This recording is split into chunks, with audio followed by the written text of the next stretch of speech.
esta imagen lo que trata de explicarte es lo siguiente. Voy a volver a repetir como desde el primer día, ¿no es cierto? Porque debería quedar tatuado acá para poder trabajar sobre esto, que es la transmisión, mejor dicho, la recepción de la información, conducción, transmisión, las respuestas que se pueden dar. En ese sentido, no me voy a cansar de repetirles de que debe quedar tatuado desde el primer año, por supuesto, de que tenemos una vía aferente y una vía eferente. Lo que debemos entender es de cómo se da ese tipo de procesos. Recordarán ustedes que por la vía del trigémino, por ejemplo, si tomamos en cuenta los dos ramos sensitivos que serían el oftálmico y el maxilar, porque el nervio mandibular es sensitivo motor, ¿verdad? Entonces estos dos que son sensitivos reciben la información, la conducen y la transmiten la información. ¿Dónde la transmiten? Acá es donde van a transmitir la protuberancia, en una parte específica, donde se encuentra el núcleo de terminación del trigémino y donde se encuentra el núcleo de varios nervios, como por ejemplo el facial, el trigémino. Entonces ahí llega y le pasa la información a una siguiente neurona. Esa es la vía aferente, lo que les decía. En ese sentido, cuando se genera una respuesta, que podría ser una respuesta, o cuando se genera una información, ¿dónde nace la información? La información puede venir de la corteza, porque tú le estás ordenando que haga algo, o puede venir como una respuesta en la protuberancia. ¿Está bien? Entonces, también les había dicho de que en la parte del tronco y las extremidades, esa información viajaba hacia la médula espinal. Sin embargo, recuerden ustedes que es básicamente lo mismo, solamente que el lugar es distinto, ¿no? De las extremidades de todo el cuerpo viaja a la médula espinal y por la médula espinal sube la información. En cambio, a nivel cérvico-facial, la información viaja por la vía de entrada hacia la protuberancia y de acá se determinará si es necesario que suba o se van a dar respuestas en ciertos segmentos de esta parte que es subcortical, ¿no? Por debajo de la cortical. Entonces, en el caso del músculo debemos comprender de que los núcleos igual motores se encuentran en la protuberancia y esas neuronas que están acá, sus cuerpos, se encuentran en estos núcleos. De ahí va a salir un axón y va a formar la fibra nerviosa. Quiero recordarles a ustedes dónde se encuentra ubicado el ganglio de Gasser.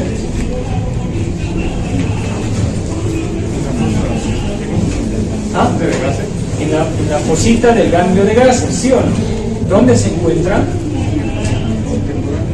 Sí, pero el temporal es muy grande, ¿no? ¿Dónde se encuentra? En la cabeza. Bueno, entonces, a ver, seamos específicos. Esta es la fosita del ganglio de Gasser que se encuentra, si ustedes recordarán la anatomía, en la cara anterosuperior del peñasco. ¿Está bien? Y ahí hay un desdoblamiento de la dura madre que se llama Kabul de Meckel, inclusión. Y ahí está el ganglio de Gasser. Pero ese ganglio de Gasser es sensitivo y motor, o es solo sensitivo o solo motor. ¿Qué dicen ustedes? Solo sensitivo. El ganglio de Gasser es solo sensitivo. En este lugar, ¿sí?, donde está el ganglio de Gasser, por debajo le está cruzando la raíz motora. Si ustedes recuerdan la anatomía, dice, por debajo, en la cara inferior del ganglio de Gasser, está cruzando la raíz motora y junto con la raíz sensitiva, que es del nervio mandibular, a nivel del agujero oval se llegan a unir, ya sea a nivel o un poco por fuera. Y después de que se unen, ese nervio se vuelve sensitivo motor. Y después se divide en sus dos troncos terminales, ¿sí o no? Es así como recuerdan anatomía, ¿no? Pero yo tengo que lograr en ustedes que recuerden. La información del año pasado es sumamente vital.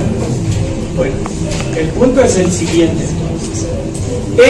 Esta neurona que va a sacar la información de acá, del sistema nervioso central, y la va a llevar a tu músculo masticador ya sea al macétero, al temporal, al pterigoideo externo o lateral, al interno, a los suprayoideos, al digástrico. O sea, va a salir de acá. De acá también va a salir la información para tus glándulas salivales, ¿sí? ¿Qué neurona es la que va a sacar la información? ¿Cómo se llama? ¿Ah? No, la vía es diferente, pero ¿cómo se llama la neurona? Ah, con razón les va mal, miren que va mal. Es una motoneurona, ¿no? Es una motoneurona y la vía de entrada es una neurona sensitiva. Si yo les preguntara de qué tipo es, de este tipo será multipolar. Y la vía aferente es pseudobipolar. Les va a ir como en feria. Chicos, les estoy haciendo preguntas grandes. Yo sé que andan con un montón de cosas, pero traten de recordar lo general, les estoy preguntando cosas pequeñas. Entonces, la vía de salida estará a cargo de motoneuronas, ¿sí? O también denominadas desde su forma neuronas multipolares, que van a llevar la información a eso. Entonces, esta imagen la tomamos, por ejemplo, en la organización, decíamos, esta es médula espinal, pero lo mismo ocurre en la protuberancia. Esta es una motoneurona, ¿ya la reconocen? ¿Sí? ¿Ya la reconocen? ¿No? Los cuerpos de las neuronas, de las motoneuronas, estarán en una parte del sistema nervioso central y de ahí sale el axón. Por eso también en algún momento les decía, ¿se imaginan qué largo tiene que ser ese axón? Si el cuerpo de la neurona está acá en la médula espinal y va a llegar a este músculo de mi dedo para que yo haga esto, ¿se imaginan cuán largo es? ¿Cuánto mide? De acá a acá. Casi un metro, ¿no? ¿Sí o no? Un metro aproximadamente. Entonces de acá es un área más corta, pero más o menos es la organización la misma, es solo como ejemplo.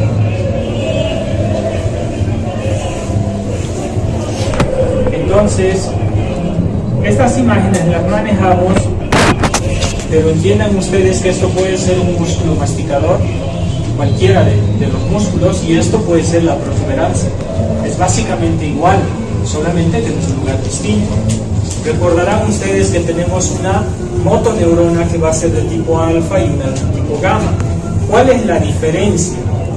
Vuelvo a recalcar que les había dicho anteriormente en una clase, es que la motoneurona gamma viene y entra dentro del músculo.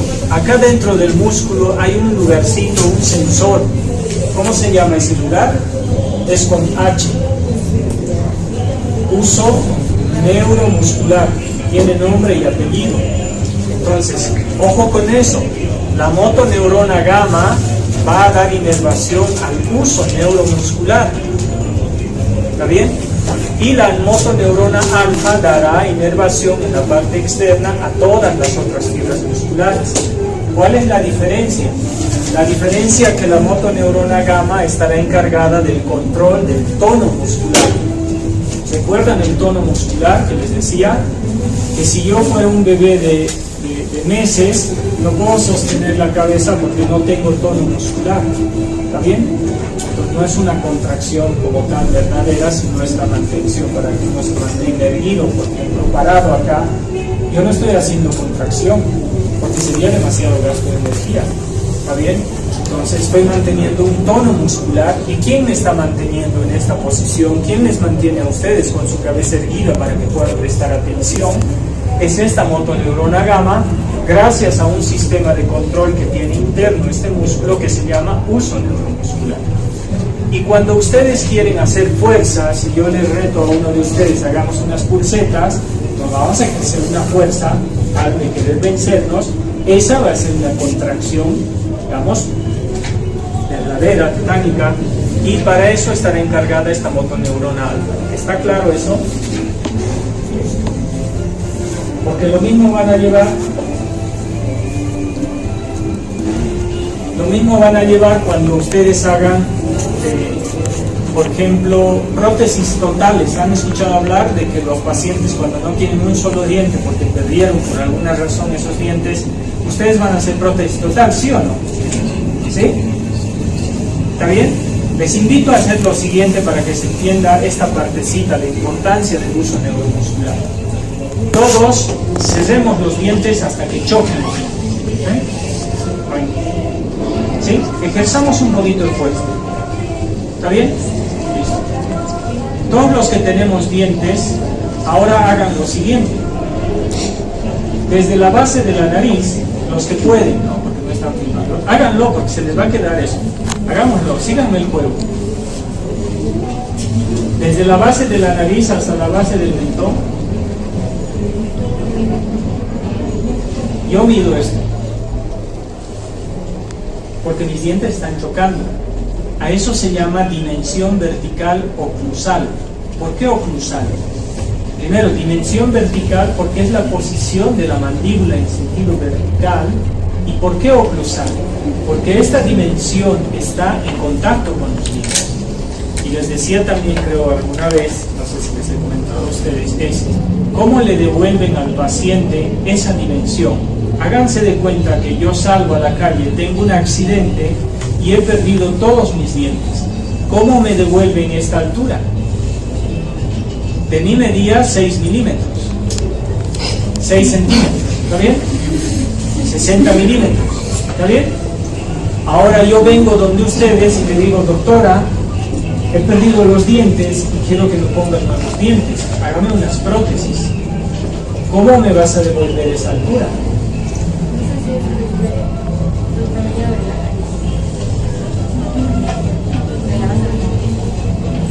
Está bien, pero esos son parámetros que sí puedes tomar, las referencias armónicas que pueden existir desde el ángulo externo del ojo hasta la comisura del labio, que puede tener una relación, puede haber otros de la línea media bipupilar hasta la comisura del labio, o sea, hay formas, ¿sí?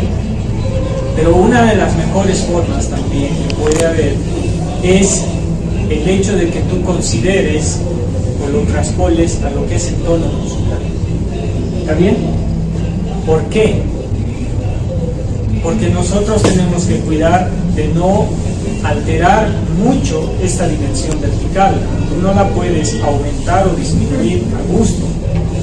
Si es que está indicado en tu plan de tratamiento, sí lo puedes hacer. Pero si no, tienes que tratar de devolverle lo más parecido posible, y para eso hay referencias. Y una de las referencias que ustedes van a aprender es que hagamos el siguiente juego. Ahora hagan lo siguiente. Cierren la boca y teníamos esta medida, chocando los dientes. Ahora dejen caer la mandíbula un poco, hasta el reposo.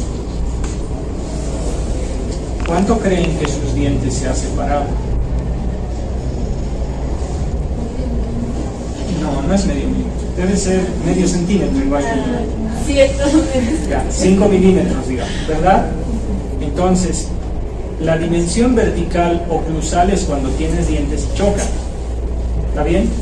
Pero si no tienes dientes, puedes tomar como referencia la dimensión vertical postural. Y la postural es que cuando el paciente está en reposo, la mandíbula cae un poco, pero no cae totalmente. ¿Quién mantiene que no caiga la mandíbula totalmente? El uso neuromuscular. Es como la postura de la cabeza. Entonces, ese parámetro es repetible en los pacientes, puede haber variaciones, es discutible. También hay una forma que es la fonética. Entonces, hay distintas formas de que ustedes tienen que cruzar la información para devolver esta dimensión vertical, ¿sí? Y que los dientes que van a colocar posteriormente coincidan lo más parecido posible a los que antes tenían, o tratar de corregir lo que antes, o mejorar lo que antes tenía. Pero no solamente eso, sino tiene que estar en armonía con ¿quién? Con la articulación temporomandibular. ¿Está bien? Entonces hay todo un sistema que ustedes tienen que tratar y es bastante complejo. Entonces, en ese sentido, ustedes van a manejar el tono muscular, van a analizarlo, pero desde el punto de vista clínico. ¿sí? Y van a tratar sobre ello.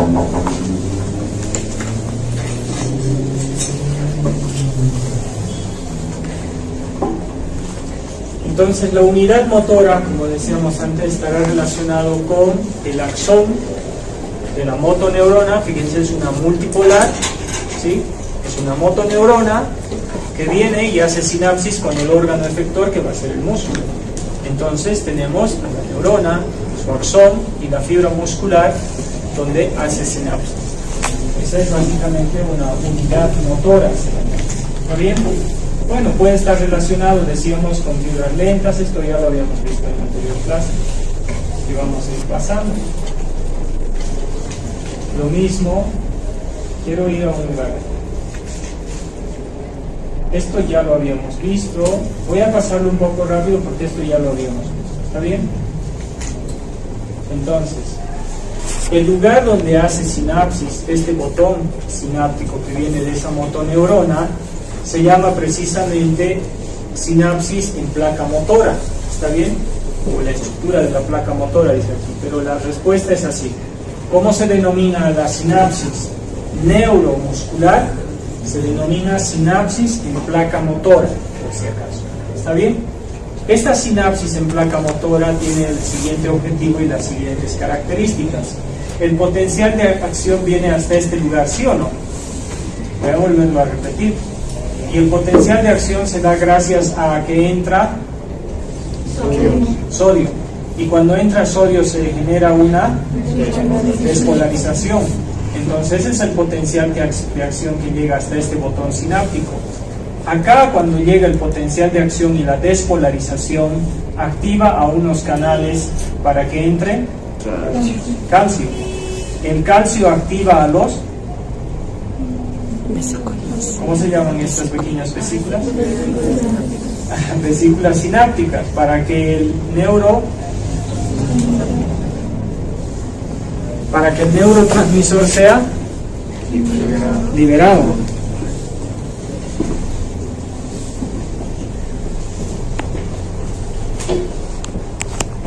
¿Qué neurotransmisor se va a liberar por exocitosis? Acetilcolina. ¿Esto qué será? Receptores. Bueno, dicho de otra manera, esto de acá, ¿qué será esto? La membrana. ¿Recuerdan la invaginación de la triada? No, ¿qué será esto? Sarcolema. O sea, membrana celular, dicho de otra forma. ¿Está bien? Sarcolema. Membrana celular. Ahora, el diseño, fíjense cómo está hecho. Al igual, esta membrana celular del músculo, ¿sí?, de la célula muscular, donde exista una sinapsis en placa motora, fíjense la especialización que tiene, el diseño fantástico. Genera unas invaginaciones. ¿Y quién me dice por qué cree que se genera estas invaginaciones? ¿Para? No. Este es músculo. Esto ya es el músculo. Es la membrana de la célula muscular. Para que el potencial de acción continúe. Bien. Bueno, por ahí va. ¿Saben para qué es? Es para extender el campo de acción.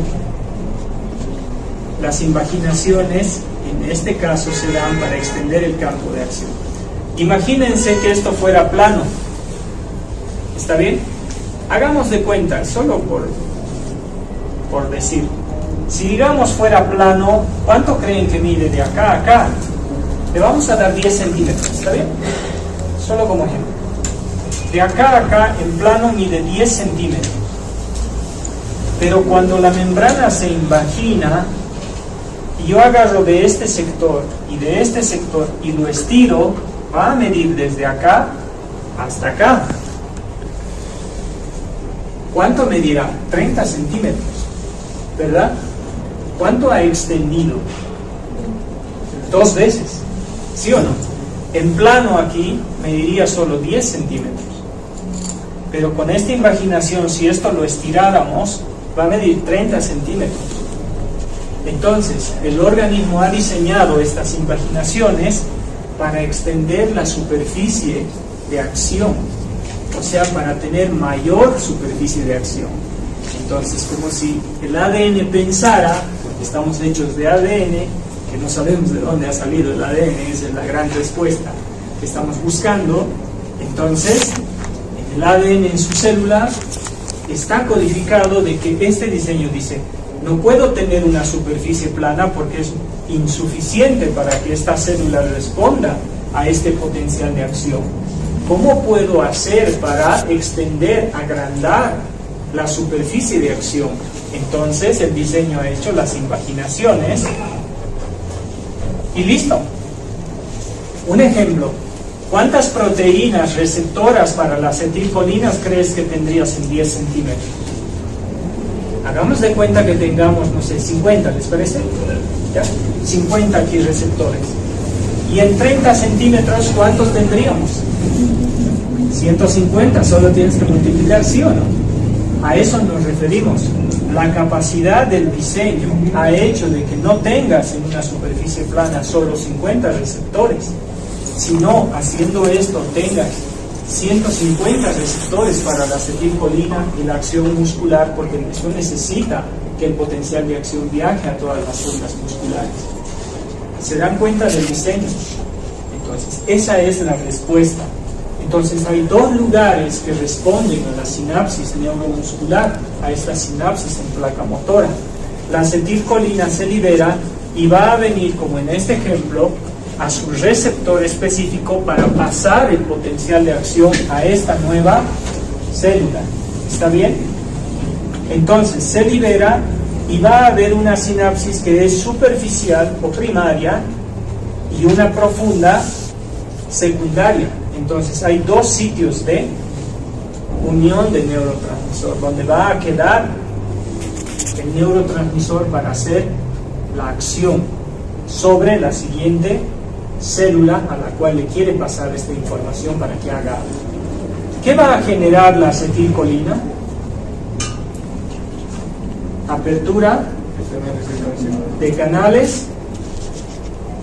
¿Para quién? ¿Qué viaja por la membrana celular? ¿Qué viaja por la membrana celular? Cuando entra el sodio, ¿qué se genera? ¿Por qué duda? A ver, ¿qué viaja por la membrana celular cuando entra el sodio? La despolarización, porque se despolariza de menos 70 milivoltios, puede llegar hasta más 10, más 40, ¿sí o no? Entonces viaja el potencial de acción. Acá, estos receptores se abren para que entre sodio también. En la célula muscular igual entra el sodio. ¿Para generar qué? Repolarización. No. Como en la antigüedad con tiza. Cuando entra el sodio, ¿qué causa? Despolarización. Entonces jamás puede causar repolarización. ¿Está bien? Jamás. Entonces, en esta célula de acá, que es muscular, voy a partir de lo siguiente. Esta membrana del músculo ¿tendrá carga eléctrica? Sí. ¿A cuánto estará? No. ¿A cuánto está cargada la actividad eléctrica en la membrana de la neurona? A menos 70 milivoltios. Y de ahí la despolarizamos, ¿sí o no? Para llevarle a lo positivo. Esta membrana de acá, ojo, está cargada a menos 90 milivoltios. ¿Está bien? Eso lo determinan los trabajos de investigación. Menos 90 milivoltios. Cuando entre sodio en esta célula muscular, ¿qué va a hacer? La va a despolarizar.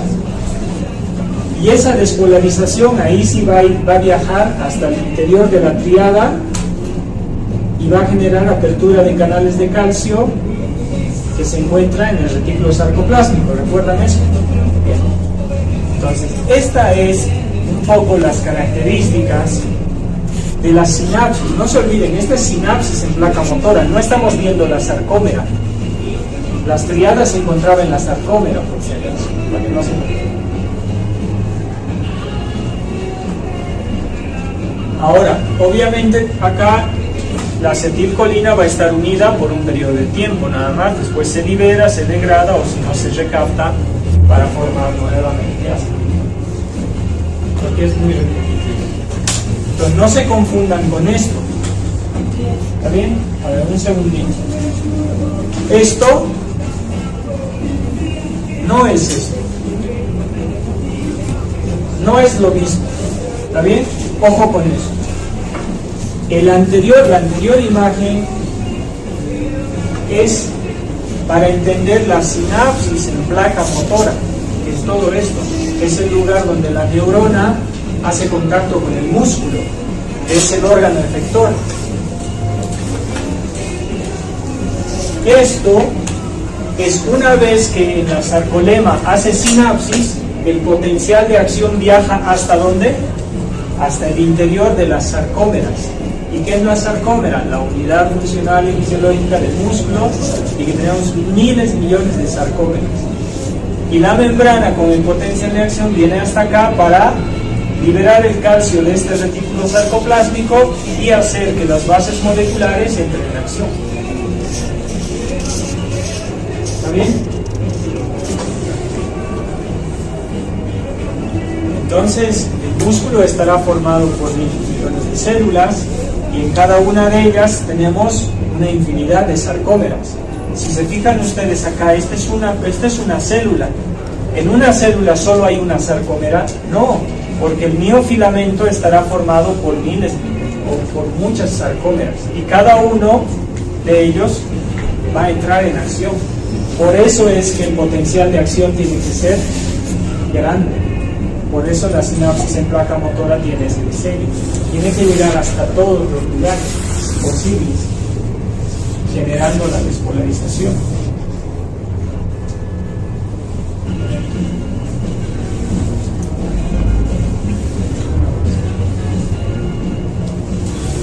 Entonces, los receptores sensitivos del músculo tenemos uno. En el uso neuromuscular hay una neurona sensitiva, porque está controlando si se estira o no se estira. Por ejemplo, para mantener el cuello erguido, hay una información sensitiva que viaja por vía aferente y luego vuelve por la neurona gamma, para mantener el tono muscular. ¿Está bien? También tenemos otro órgano sensitivo como el órgano tendinoso de Golgi. Este órgano tendinoso de Golgi en realidad se encuentra en estos segmentos, justo en la unión con el tendón y cuando este se une en la articulación. Eso es para los principios de palanca que se van a dar dentro de lo que es la biomecánica del movimiento. O sea, no solamente el músculo tiene un sensor a través del uso neuromuscular que mantiene el tono, sino también tiene el órgano tendinoso de Golgi en los extremos de las inserciones para ir controlando las longitudes que vaya a tener. ¿Está bien? Entonces, control de longitud del músculo, cambios en los ángulos de las articulaciones, y todo esto va para un control de la detección de las posiciones, ¿no?, relativas que va a tener. Cuánta fuerza tienes que imprimir y todo. Es un conocimiento general que vamos viendo. ¿Ven? Entonces, en los extremos tenemos otros que van a ir controlando. ¿Está bien? Para el estiramiento, para la contracción.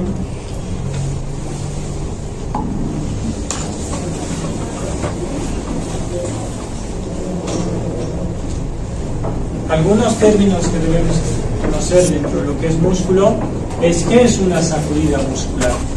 Una sacudida muscular, como lo dice bien acá, dice, es el tiempo que tarda una fibra muscular en contraerse y relajarse bajo un estímulo umbral. O sea, esto no puede darse, solamente puede darse de forma experimental. ¿Está bien? ¿Por qué? Porque no se genera esto fisiológicamente, esto es de forma experimental. Solamente generar un solo estímulo es difícil fisiológicamente, pero experimentalmente in vitro es posible. Entonces esto se genera y puede ser registrado un solo estímulo. Despolarización era esto, ¿verdad? Y este otro es repolarización. Y la repolarización es nunca señalo, ¿no? Pero lo que pasa es que como me dijiste despolarización hace rato. Y si yo les preguntara ¿qué es la repolarización? ¿Qué contestaron? Es el reposo. Si entendemos la despolarización, que lo hemos sacado de lo negativo a lo positivo, la repolarización es la vuelta. Y si entendemos por lógica que para despolarizar hemos metido cargas positivas dentro, y ahora hay que sacarlas. ¿Quién las saca? La bomba de sodio y potasio. Saca el sodio y lo vuelve a meter al potasio que por alguna razón se había salido, ¿sí o no? Intentando equilibrarse. No se olviden, despolarización, repolarización no es lo mismo. ¿Está bien? Entonces puede ser graficado y a la sacudida muscular entiéndase que se le conoce que es el tiempo que tarda una fibra muscular en contraerse y relajarse. Dicho de otra manera, en despolarizarse y repolarizarse, ¿sí o no? ¿Está bien? Digo, comienza cerca de 2 milisegundos, es muy rápido después del inicio de la despolarización. ¿Ven? A eso le conocemos como una sacudida muscular, una contracción única.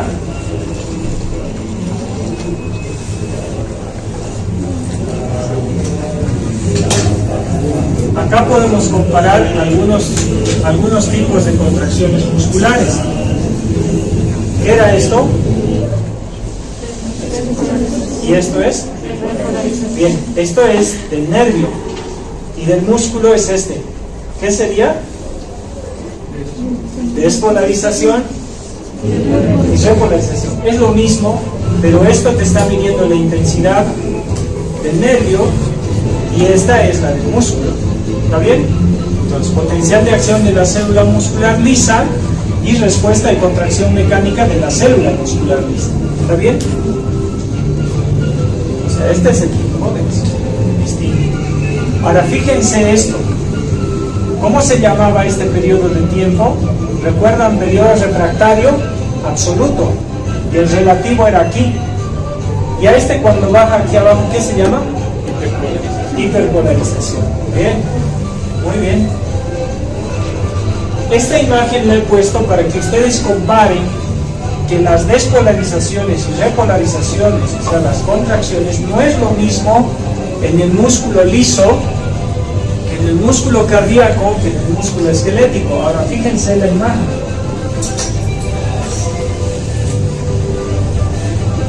¿Lo ven? Fíjense esto. ¿Qué es esto? Despolarización. ¿Y esto? ¿Es igual que el anterior? No. ¿Qué es esto? ¿Y esto? ¿Eh? Ahora, fíjense los periodos refractarios. Este periodo refractario de acá, ¿será lo mismo que el anterior? No es lo mismo, ¿verdad? Cuando lo mides en tiempos, este periodo refractario es más corto y en el otro es más largo. Estos gráficos están hechos para precisamente comparar estos periodos de tiempo. Fíjense acá, este periodo de acá es el periodo refractario relativo. ¿Está bien? Fíjense acá, periodo refractario absoluto, periodo refractario relativo. Este periodo refractario absoluto es donde la célula está despolarizada y no puede recibir otro estímulo. Y este es el periodo de tiempo donde otra vez puede ser excitable, pero el músculo cardíaco es especial. Así que tiene una serie de motores, pero sírvase para el ejemplo. Ahora vamos a ver el músculo esquelético, ¿ven?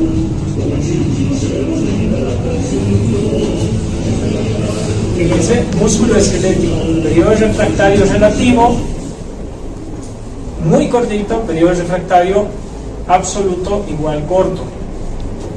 Es tan corto los periodos refractarios que puedes recibir estímulos continuamente por el tema de tiempos. Por eso había puesto estas diferencias. El músculo liso, el músculo cardíaco, el músculo esquelético, esos periodos de tiempo de despolarización, repolarización son distintos porque son músculos especializados para determinar ciertas funciones. Entonces, tienen características distintas. Más ejemplos de lo mismo. ¿Y por qué habíamos puesto, digamos, el hecho de que ustedes diferencien en lo que es periodo refractario absoluto y relativo? Es porque en el músculo es especial, y el músculo esquelético, gracias a que podemos hacer este tipo de actividades físicas, a diferencia de lo cotidiano, lo extra cotidiano, tú puedes producir una hipertrofia o una hiperplasia del músculo. ¿Qué es la hipertrofia?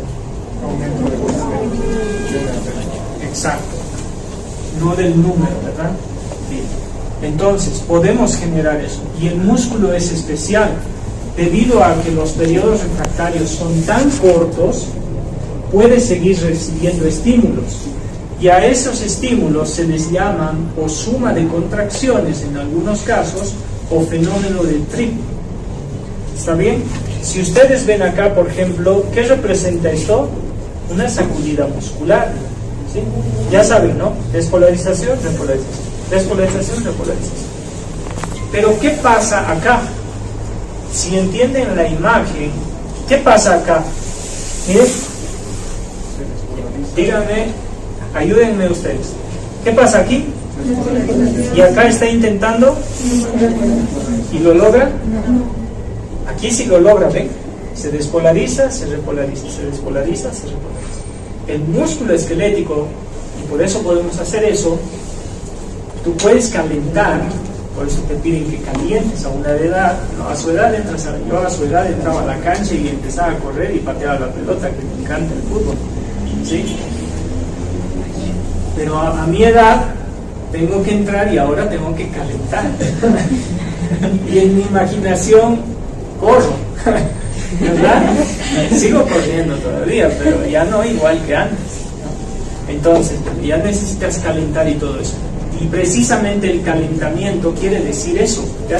Si alguna vez van a algún gimnasio, hacen trabajo muscular, te hacen calentar para que precisamente prepares a tu músculo para hacer ese tipo de actividad física que es extra cotidiano. ¿Y cómo haces eso? Empiezas a calentar, produces despolarizaciones y no dejas que repolarice. Vuelves a despolarizar, no dejas que repolarice y vuelves. Hasta tanto que todos, miren, se hace una meseta hasta que se hace esto. Entonces, a esto se le conoce como contracción verdadera o tétanos verdadero. Si ven acá, dice tétanos, contracción tetánica.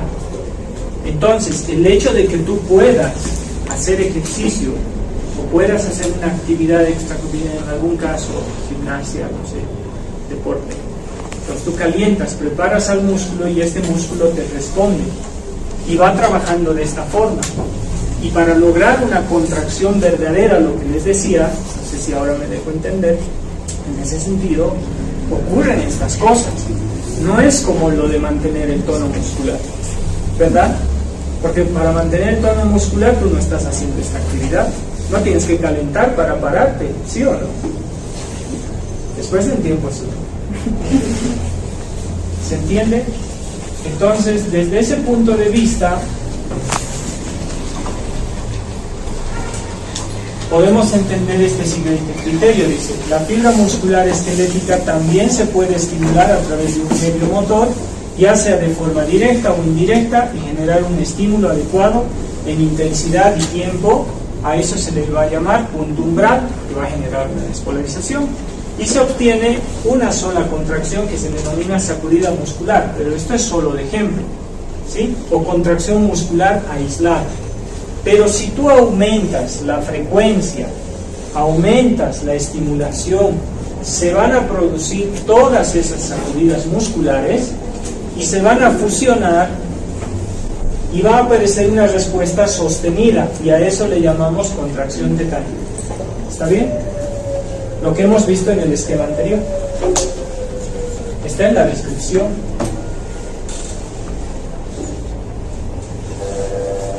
¿No? Esa era. Y después también vamos a empezar a entender lo que se denomina suma de contracciones, ¿no? o sea, la suma de contracciones que se van a generar, porque no le estás dejando al músculo que se repolarice totalmente. Y así, de ese punto de vista, vamos a tener un tétanos completo. Lo mismo que les he explicado, ¿eh? Cuando los estímulos son tan rápidos que no permiten que el músculo se relaje tan rápido, entonces vamos a obtener un tétanos completo de una contracción muscular que tiene una tensión continua, ¿no? Y un crecimiento. Bueno, un tétanos incompleto es contracciones aisladas.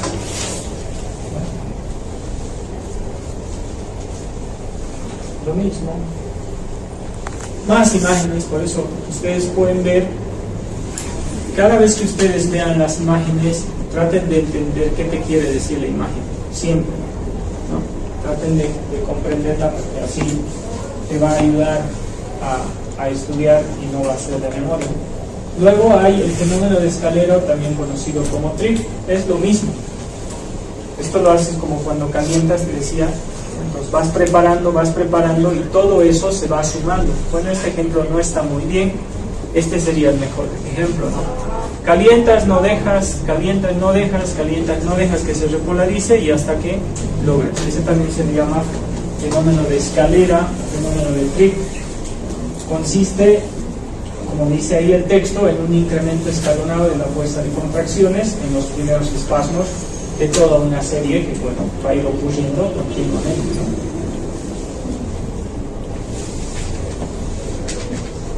Ya. En esta parte, obviamente, esto se cree que estará relacionado con la cantidad de calcio. No se olviden que el calcio sale del retículo sarcoplásmico para generar la actividad en las bases moleculares. Otros conceptos que debemos conocer son las contracciones de tipo isotónica e isométrica. A ver si está. Entonces, lo pongo todo para que lo tengan en la foto. Los tipos de contracción podríamos decir isotónica. Iso quiere decir igual, tono quiere decir de igual medida, básicamente. ¿Está bien? Pueden ser concéntricas o excéntricas. La concéntrica es esta. Cuando tú tienes el objeto acá, esa pesa, y tú puedes levantar el objeto, porque lo puedes hacer, imagínense 5 kilos, yo lo levanto fácilmente, ¿está bien? Y hago una fuerza. Entonces esto es concéntrico, la fibra muscular se acorta, y excéntrico es la vuelta, ¿está bien? Nada más. Entonces, concéntrico y excéntrico, contracciones isotónicas de acortamiento y elongación muscular. Es muy distinto en las contracciones isométricas. Iso quiere decir igual, métrica quiere decir medida, igual medida. ¿Qué pasa si esa pesa ahora pesa 50 kilos? ¿Lo levanto o no? Con una sola mano, en esta posición no voy a poder. ¿Está bien? 50 kilos no. Entonces, pero acá se produce contracción. Se va a producir una contracción, pero isométrica. En cambio, en el anterior ejemplo, cuando tú puedes mover el objeto del pesado, entonces concéntrica y excéntrica. Pero cuando no puedes mover el objeto y haces demasiada fuerza, aquí se genera tensión. Esta tensión de contracción muscular se llama isométrica porque las fibras se tensionan, las sarcómeras intentan producir ese movimiento, pero te impide el peso, por ejemplo, y estarán de igual medida todas, pero igual es un tipo de contracción. ¿Se entendió? Contracción isotónica e isométrica es distinto, ¿no? Lo mismo más. A esto también me refería. El músculo trabaja en relación a la longitud de las unidades sarcoméricas. Es por eso que no es conveniente que ustedes aumenten o disminuyan la dimensión vertical, porque van a afectar a los músculos, ¿sí o no? No se van a afectar gran medida si lo que estás haciendo es mínimo, pero cuando es mucho, sí se pueden ver afectados. ¿Cómo se ven afectados? Si se fijan acá, en esta parte media, de acá, esta es la longitud fisiológica que debería tener una unidad sarcomérica, o sea, que está dentro de una célula muscular. Entonces, si estará de esta forma, se imaginan que ustedes le hagan al paciente una dimensión vertical que medía 6 y ahora tiene 4 y está aquí, el paciente. Entonces, las unidades funcionales del músculo van a ir perdiendo esa actividad muscular de fuerza masticatoria y eficacia masticatoria que tenían. Ya desde ya con las prótesis la eficacia masticatoria ha sido disminuida, pero adicionalmente con el músculo puede esto también afectar. Lo mismo va a pasar si ustedes estiran. En vez de ponerle 5 milímetros, que era 5 centímetros, le ponen 6, 7. Entonces lo alargan. ¿Está bien? El músculo no va a trabajar. Entonces debemos respetar, devolver la longitud de la unidad sarcomérica porque va a trabajar de una forma distinta en relación a eso. Debemos tratar de devolver que los puentes cruzados estén correctamente, ¿no? Entonces las contracciones, las tensiones se van a desarrollar en cuanto a las fibras musculares estén en función de la longitud de la unidad sarcomérica. Ya vamos terminando. Consideren lo siguiente igual importante. ¿A qué denominamos un músculo agonista? El músculo agonista es aquel músculo, ¿sí?, que va a producir principalmente la contracción muscular. Lo que les decía antes, yendo a la parte de movimientos mandibulares. Cuando haces un movimiento de protrusión o propulsión mandibular, sacas la mandíbula para adelante, ¿qué músculo se contrae principalmente? Los haces inferiores del pterigoideo externo, ¿sí o no? Los dos. ¿Está bien? Ese es el músculo agonista, el principal. ¿Cuál es el músculo sinérgico? El músculo sinérgico es que para hacer ese movimiento de propulsión, en algún momento también los fascículos del massétero pueden ayudarle. O podrían ayudarle los del pterigoideo. Entonces es el siguiente músculo de importancia que se ayuda y le dice, oye, están intentando propulsar la mandíbula, ayudemos a ese músculo. Entonces, los que se sumen son los músculos sinérgicos. Entonces el músculo agonista es el principal de la contracción, el músculo sinérgico es los que van a ayudar a la biomecánica del movimiento para que no trabaje solo. El músculo antagonista es lo mismo que les decía. El pterigoideo inferior en sus dos haces se contraen para propulsar la mandíbula. ¿Quién se relaja? El haz superior. Se tiene que relajar. En el brazo, para que yo haga este movimiento, contracción muscular acá, de pronto tal vez algunos músculos de acá se tienen que relajar. Entonces, este músculo antagonista es el músculo que no le debe impedir que realice ese movimiento. ¿Qué pasaría si este músculo está contraído?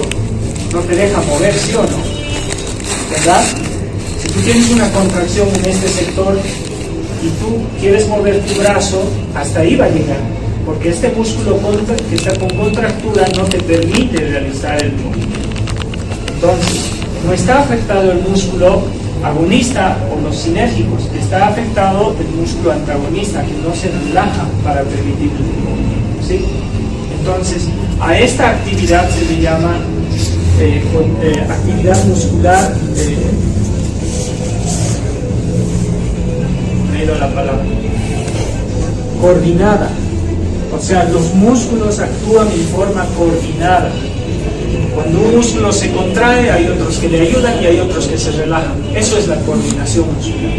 Y cuando esto se desequilibra, entonces inclusive te pueden sacar el disco articular. ¿Han visto que el disco articular se puede salir de su lugar?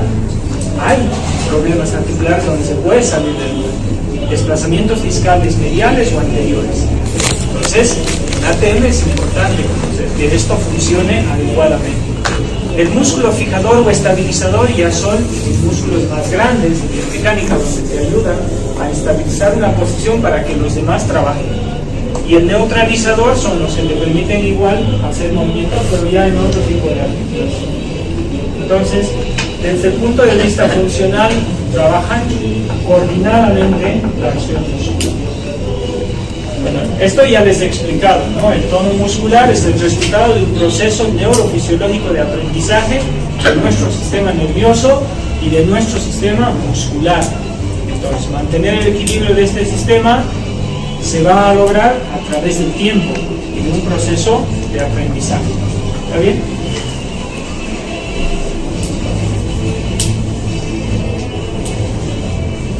Recuerden eso, es repetitivo, pero considérenlo, ojo con esto, ¿no? No son lo mismo, no, están en distintos lugares.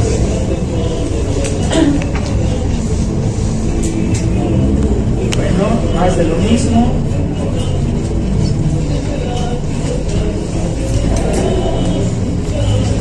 Esto lo había puesto era para entender lo que ya les había explicado antes. En esta unión se va a dar las invaginaciones, pero de acá el potencial de acción viaja por toda la membrana y llega hasta acá y entra hasta adentro, ¿sí?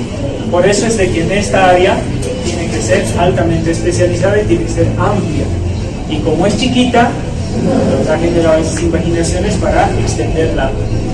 ¿Está bien? Porque tiene que llegar a toda la membrana. ¿Está bien?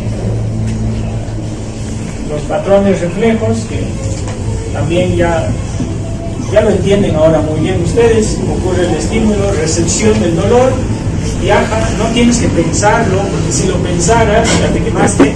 Entonces llega acá, sinapsis, le pasa la motoneurona, viene y le dice al músculo que se contraiga, porque ¿y cuánto tiempo tarda esto? A ver, hagan la prueba hoy en la noche. ¿No? En la cocina. Con una vela, si no.